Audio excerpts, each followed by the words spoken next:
Zandon's poetry in motion. Big horse, but light on his feet. And he's always showed up and been consistent and been right there with some of the top horses in training. In the Bluegrass Stakes, he showed his determination and his raw ability. It's over! Zandon wins the Toyota Bluegrass! I feel breeders will be really blown away by what a striking, outstanding looking horse he is.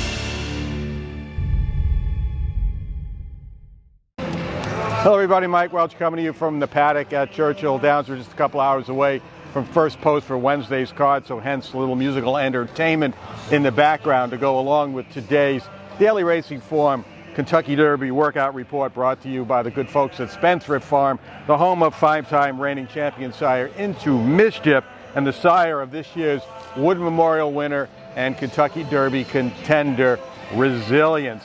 Well, all the works are in the book. We talked about that yesterday with the final two from the Japanese contingent. Now everybody's just trying to maintain, all the horses out there stretching their legs.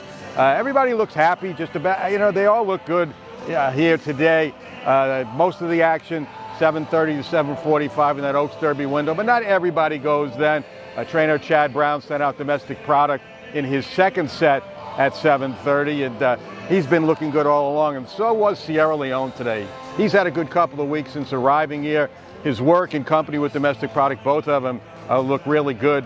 And I thought Sierra Leone, he caught my eye as much as anybody out there galloping this morning. So a big thumbs up for Sierra Leone. Some of the others that I checked off on the list today, just from what I like what I saw, Just a Touch and Catching Freedom for trainer Brad Cox, especially Just a Touch. He was really full of energy today. Now, unfortunately, their stablemate, Encino, who was also doing terrific coming up to the race, unfortunately suffered a minor injury. It was scratched yesterday, but Brad Cox still has a strong hand in Catching Freedom and Just a Touch. Fierceness, the Derby favorite. He doesn't wow you in the morning when he gallops.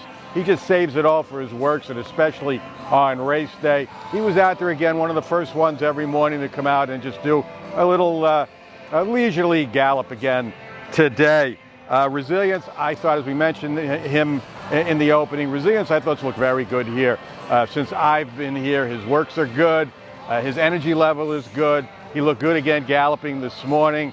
He's going to come into the race wearing those blinkers that propelled him or helped propel him to that easy victory in the Wood. Now, the Wood doesn't have a good big history of success in the Derby, not lately anyway, and maybe he didn't beat the most sterling of fields that day, but I just like what I see from him, and I think he could be one of those double-digit long shots that's going to be contentious, maybe at least hit the board on Derby Day here Saturday. Mystic Dan, who's always had a high energy level, he had a fast work a couple of weeks ago, 59 and change. Trainer Ken McPeak sent him to the gate today, not only to the school, but he actually popped out of the gate before pulling up, so did a little bit more than most of the others who had their routine gate schooling today. Moving along to the Oaks and the Oaks field, I think from top to bottom, maybe even a little deeper than the Derby field this year. So many terrific horses, terrific fillies in the field.